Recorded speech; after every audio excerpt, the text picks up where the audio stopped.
Hindi naman nila kinakain. So hindi nga totoo mga ka-earner yung sinasabi nila na ito kumakain sila konti pero konti lang. At grabe to kung kakapal siya ay malala. Kaya yan, ginaskat ko na yung iba. And then pupunutin ko na lang din yung ibang damo. And then meron din tayo yung kugon or panaw. Hindi ko alam tawag nito sa English. Yung ganitong damo. Yan, magaspang yan mga ka-earner. So grabe nga to kung humaba doon. Ang dami nga doon, no. Ayan, so i-grass cut pa natin yan. Hindi pa natin natatapos. So ang kahalagan nga ng pagtatanggal natin yan ay dahil nga hindi naman nila kinakain, so useless din ito. At para din magkaroon ng space dun sa mga damo na kinakain nila. Tulad yan. Dito, dahil pinutol ko na siya, meron ng mga ibang damong tutubo, mga kalaki sila. Hopefully ay mas mabilis humaba ang mga damo na ganito kaysa doon sa kugon or panaw. So kaya tatanggal natin sila para makatubo din yung ibang damo na kinakain ng mga kambing. Tulad yan.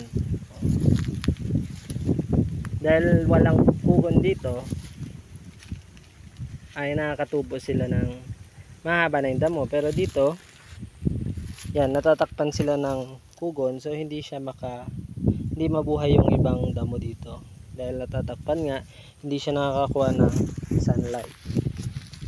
So yun lang naman mga ka-earner ang importance. At isa pa, kapag tinatanggal natin yung mga damo tulad ng yan, pinutol ko na yung marami dito, yun yung mabaho, bangsit sa Ilocano ang tawag nila.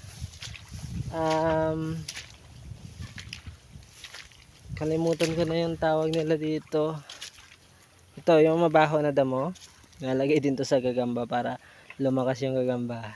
So ganyan, yan nga mga ka-earner, tinatanggal ko yan. So bakit nga ba natin tinatanggal to? Dahil kapag sobra ang nakain nila na ganito ay ayan, lason ito sa ating mga kambing. So hindi siya maganda, pero matalino naman yung mga kambing mga ka-earner, dahil nga alam nila na masama yung pakiramdam nila kapag kumain sila ng ganito, sobrang pangbangsit. Hindi ko alam yung tawag nito. Kung alam nyo mga ka-earner ay pakisabi naman ang tawag dito, yung mabaho na dahon. So ayan nga, tinatanggal din yan at mabilis din itong tumubo. So mahirap siyang patayin talaga. So ang kailangan nandito ay sipag lang sa pagtatanggal, dahil nga kapag humaba siya, lalaki, ganito ang mangyayari. So ipapakita ko sa inyo mga ka-earner yung gabi natin. Ipapakita ko sa inyo kung anong mangyayari kapag sobrang laki na. Matay na yung mga napier natin. So ito nga pala yung mga itatanim kong nyug. Tatanim tayo ng nyug dito mga ka-earner. And then ito, yun yan ang mangyayari kapag napabayaan natin silang lumaki.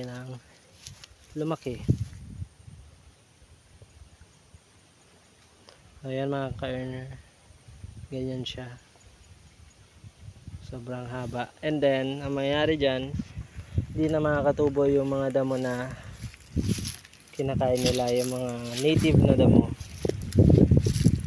Nagtanim din tayo ng tanim tayo ng mulatto grass. Yung mga karne, nagtanim tayo ng mulatto grass. So yun nga, yun lang. So ang kalagahan ng pagtatanggal natin ng mga unwanted grass. So ito, tinanagtanim tayo niyan, yung damo na to, branchia grass. So nabibili lang ito sa Shopee mga ka-earner. Meron din dito, nilipat ko na sa baba, and then meron din sa may sako. Kapag magtatanim nga kayo itong mulatto grass, ay naglagay na rin ako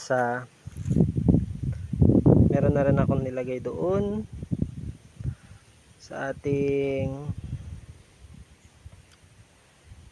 direct sa lupa. So nilipat ko na siya, and then nilagay ko pa rin yung iba dito. Kasi nga mga ka-earner, kapag magpatanim kayo, hindi pa naman kayo 100% sure na mabubuhay or na maganda yung pinaglipatan nyo. Kaya mag-iwan pa rin kayo sa sako, ganyan, nakasako, para naman in case na mamatay yung tanim nyo, meron pa rin kayong pagkukuhanan. So yun lang mga ka-earner, yun ang dalawang dahilan. Dahil nga unwanted grass, kailangan natin ng more space para makatubo yung ibang damo. Tatanggalin natin yung mga damo na hindi naman kinakain ng ating mga kambing, and then yun ay magkakaroon ng chance na tumubo ang ibang damo na kinakain nila. At ang kagandahan niyan ay iwas na rin sa ahas. Yun lang mga ka-earner, keep safe always. So God bless, thank you for watching.